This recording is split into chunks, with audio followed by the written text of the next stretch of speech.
Visakha ఏజెన్సీలోని G Madugula మండలం జీలుగు గొయ్యి గ్రామానికి బూటూరి మోజేశ్వరరావు అలియాస్ మోజేష్ అనే నిందితుడును ఎట్టకీలకు సబ్బవరం పోలీసులు సోమవారం చాకచక్యంగా పట్టుకుని అరెస్ట్ చేశారు. ఈ సంఘటనకు సంబంధించి Sabbavaram police circle inspector Pinninti Ramana మీడియాకు తెలిపిన వివరాలు ఇలా ఉన్నాయి.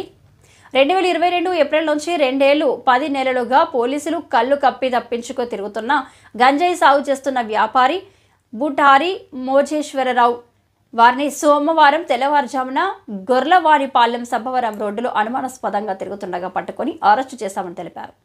అంతేకాకుండా 2022 ఏప్రిల్లో జరిగిన గంజాయి అక్రమ రవాణా కేసులో ఇదే ప్రాంతానికి చెందిన బుటారి మోజేస్, ఇతని అన్న రాంబాబు సహా 8 మందిపై కేసు నమోదు చేశామన్నారు. బుటారి మోజేష్ 8వ నిందితుడిగా పరారీలో ఉన్నాడని సీఐ పేర్కొన్నారు. నిజానికి ఈ మోజేశ్వరరావు గంజాయి సాగు చేస్తూ ఉంటాడని, పంటకి వచ్చిన తర్వాత అక్రమ రవాణాలో మోజేస్, రాంబాబులిద్దరూ వ్యాపారం చేస్తారని తమ దర్యాప్తులో తేలిందన్నారు. దీంతో గంజాయిని సాగు చేస్తున్న ప్రధాన నిందితులను మోజేస్ను అరెస్టు చేశామని అనకాపల్లి కోర్టులో ప్రవేశపెట్టినట్లు తెలిపారు. సబ్బవరం మండలం దేవీపురం దగ్గర సర్వీస్ రోడ్లో బలిజపాలెం గ్రామం నుంచి ఒక ట్రాక్టర్ రావడం జరిగింది. ఆ ట్రాక్టర్ వ్యక్తి ఆపోజిట్ డైరెక్షన్లో ఎవరైతే అస్కపల్లి నుంచి టువర్డ్స్ బలిజపాలెం వైపు వెళ్తున్నాడో ఆ సర్వీస్ రోడ్లో మోటార్ సైక్లిస్ట్ని గుద్దడం జరిగింది. దాంతో మోటార్ సైక్లిస్టు కిందకి పడిపోవడం జరిగింది. మోటార్ సైక్లిస్టు కోసూరి సూర్యారావు అతను హాస్పిటల్ తీసుకెళ్తే హాస్పిటల్లో డాక్టర్ గారు చెక్ చేసి చనిపోయారని చెప్పడం జరిగింది. అలాగే ఒక ఆయన భార్య అయినటువంటి కోసూరి మంగమ్మ హెడ్ ఇంజురీ అయిపోయింది. కన్ను దగ్గర చాలా సీరియస్ ఇంజురీస్ అయ్యాయి. మిగతా ఫ్రాక్చర్ ఇంజురీస్ కూడా ఉన్నాయి. ఆమెను ఇమీడియట్గా పోలీస్ దీని ద్వారా హాస్పిటల్ కేజీహెచ్కి షిఫ్ట్ చేయడం జరిగింది. సో ఆమె ఇప్పుడు అండర్ గోయింగ్ ట్రీట్మెంట్లో ఉన్నారు. ఇతనికి ఆల్రెడీ వాళ్ళు ఎవరైతే ఉన్నారో వాళ్ళు కంప్లైంట్ ఇచ్చారు.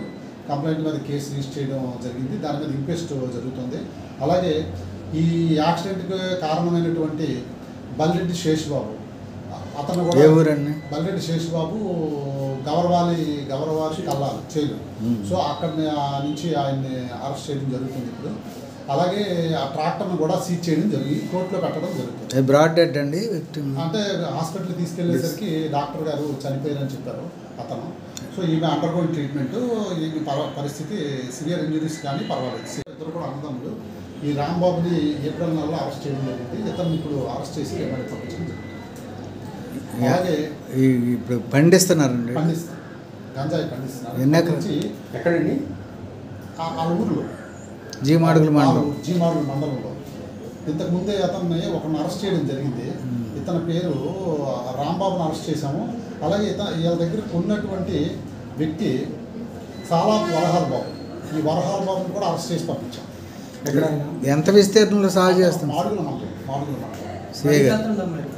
ఎంత విస్తీర్ణంలో సాగు చేస్తాం? వరహాల బాబు. ఇతను కూడా అరెస్ట్ చేసి A5 A5 కూడా. రెండోది ఏంటంటే ఇప్పుడు మన పోలీస్ స్టేషన్ కేసులో 2022 కేసుకు సంబంధించినటువంటి ఒక ముద్దాయి Butari Moses, Butari Mojeswararao alias Moses, Mojeswararao alias Moses. ఏ కేసులో? గంజాయి కేసులో ముద్దాయి బుటారి మోజేశ్వరరావు అలియాస్ మోజేస్. ఇతను గంజాయి పండిస్తుంటాడు. ఇలా అన్నయ్య రాంబాబు. ఇతను ఇంతకుముందే ఏప్రిల్ నెలలో అరెస్ట్ చేయడం జరిగింది. ఇందులో మొత్తం 8 మంది ముద్దాయిలు. ఇతను 8వ. ఇతన్ని ఈరోజు మన గుర్రవానిపాలెం దగ్గర వెహికల్ చెకింగ్ దగ్గర పట్టుకోవడం జరిగింది. పట్టుకొని ఇతను అరెస్ట్ చేసి రిమాండ్ పెట్టడం జరుగుతుంది. ఇతను మోజేస్ ఏ ప్రాంతం అండి? మోజేస్ది జీలుగుగొయ్యి విలేజ్, నుర్మతి పంచాయతీ, జీమాడుగుల మండలం. ఇతను అరెస్ట్ చేసి రిమాండ్ పంపించడం జరుగుతుంది. జీలుగుగొయ్యి విలేజ్, రాపల్లి పోస్టు, నుర్మతి పంచాయతీ, జీమాడుగుల మండలం, అల్లూరు సీతారామరాజు డిస్ట్రిక్ట్.